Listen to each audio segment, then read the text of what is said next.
In this session, we're going to take a look at the one more step about Doppler effect and the applications of this all for astronomy, because the use of the spectrum is very, very important in what we understand about the universe around us.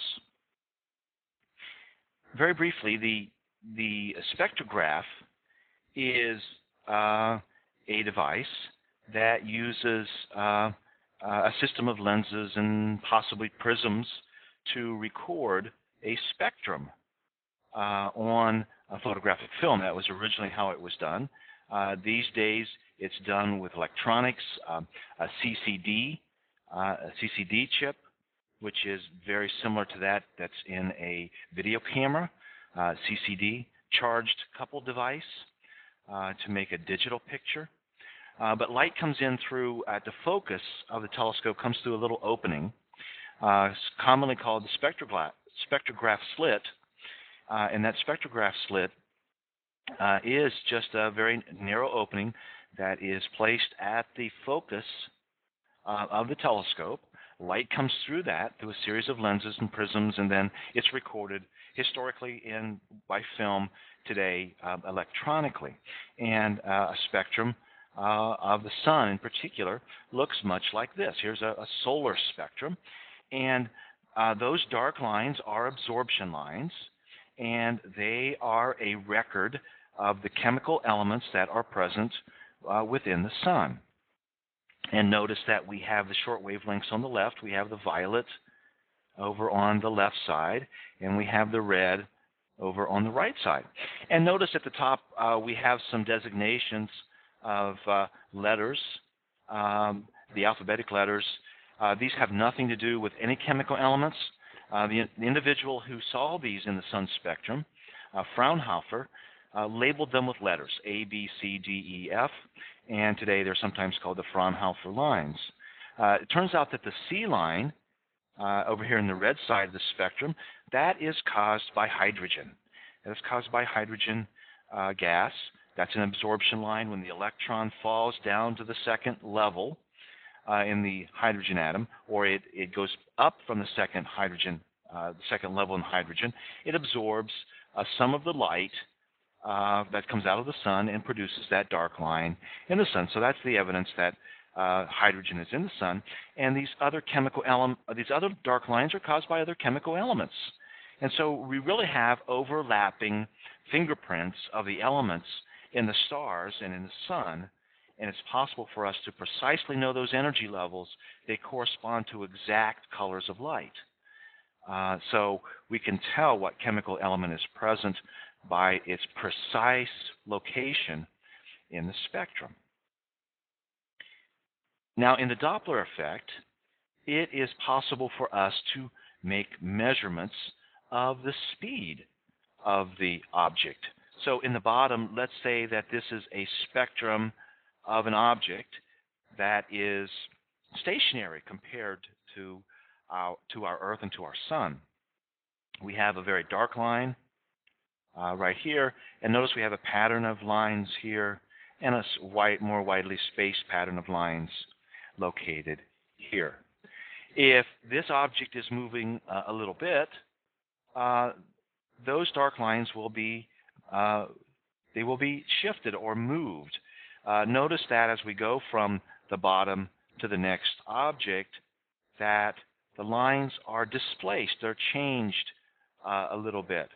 And this change is caused by the fact that the waves are stretched out a little bit. And so this becomes what we refer to as a redshift. The dark lines were shifted toward longer wavelengths. And so when these dark lines are shifted to longer wavelengths, this is referred to as a redshift. This object is moving away from us. Notice the shift that's occurring here in the next object, and you still see the pattern of lines in both. And when we get an object that's moving quite rapidly, notice the redshift is is much greater. So when we look at these two dark lines in the top one, the one that's really redshifted compared to the one at the bottom, we notice that there's a significant redshift. Notice it goes from 400 nanometers to almost 500 nanometers. That is a significant shift, and this object is moving quite rapidly. And astronomers use a calculation that looks at the percent of change. What's the percent of change in the wavelength? That is the percent of the speed of light that this object is moving away. So this is roughly 1/4, approximately, because this is the change is about 100.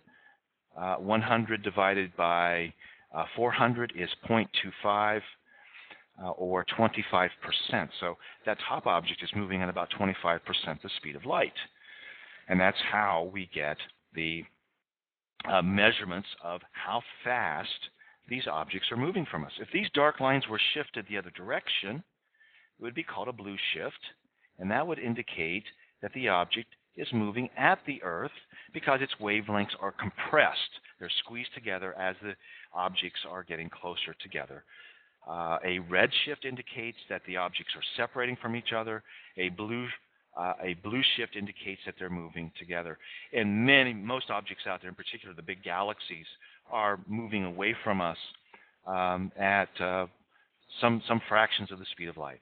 So it's possible to measure the spectrum, to measure the position of the dark lines, and then to make a calculation of their change to estimate their speed as a fraction of the speed of light.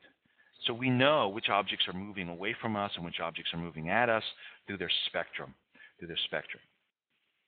Now, it's also possible to do this with objects in our solar system too. It's possible to do this, although Mars shines by reflected sunlight. If there is anything here on the surface of Mars, like ice, that ice can absorb some of that sunlight, and as a consequence,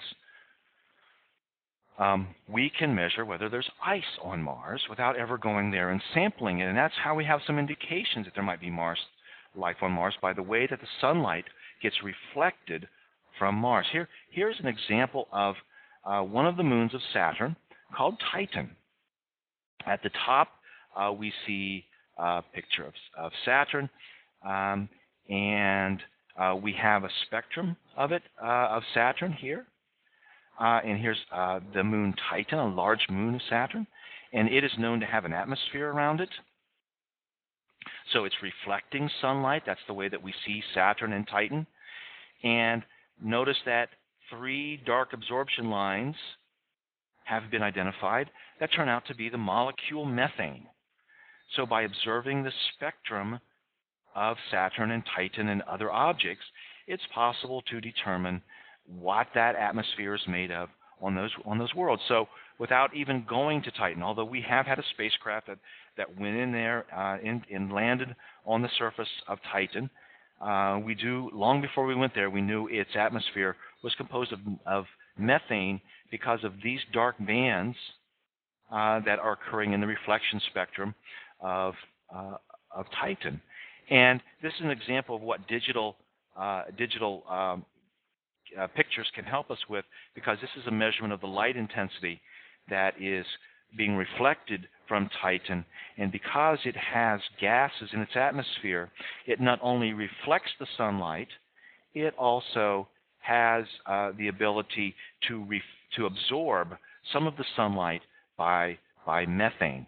And long before we sent robot spacecraft to Uranus and Neptune, we also identified methane in the atmospheres of those worlds. So here at the bottom is the spectra, the digital spectra of those planets with dark absorption lines in them. Some of those are from the sun, but notice we again have those dark lines of methane that are telling us that methane is there absorbing some of the sunlight. So the spectrograph can help us measure Doppler effect.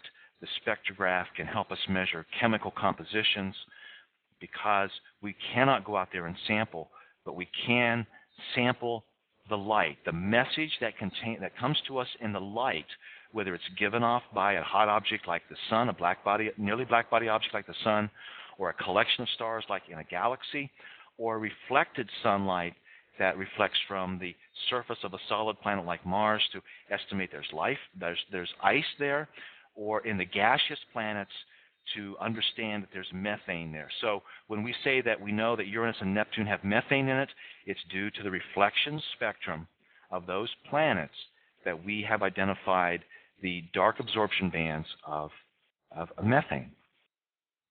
And it's also possible to measure how fast an object is rotating.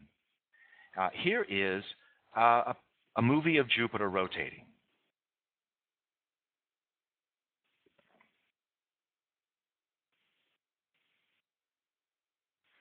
Now, it's possible to just take this still picture of Jupiter, and if we're at a telescope, we can focus Jupiter's image on the focus of the telescope, and if we put the spectrograph's opening there, if we put it, say, so that this side of Jupiter is shining on the opening, we can measure the Doppler effect of how fast Jupiter is rotating.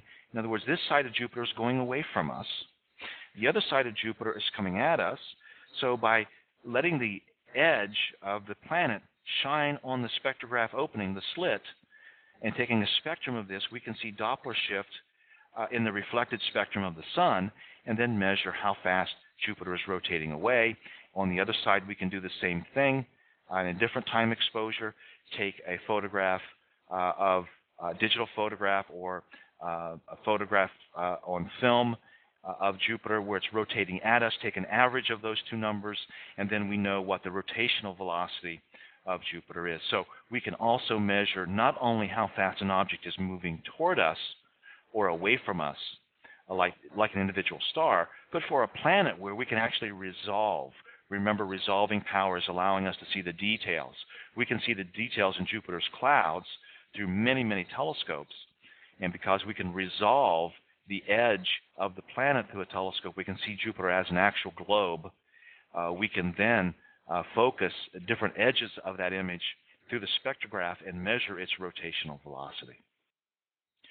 So the spectrograph tells us considerable amount of energy, information. It's very, very valuable to us because it gives us not only the chemical compositions of the universe around us, it allows us to tell whether the object is moving at us or away from us. It's Doppler effect.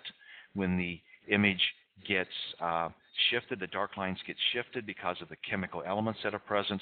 Or for planets and objects that we can resolve, mainly planets, we can resolve them through our telescopes as globes. Stars, it's very difficult for us to resolve individual stars as globes through our telescopes. Besides the sun, of course, we can then make measurements of rotational velocities of those objects as well. So we know how fast objects are moving at us or away from us, and how fast they're rotating, and their chemical compositions. This is how we do this in astronomy.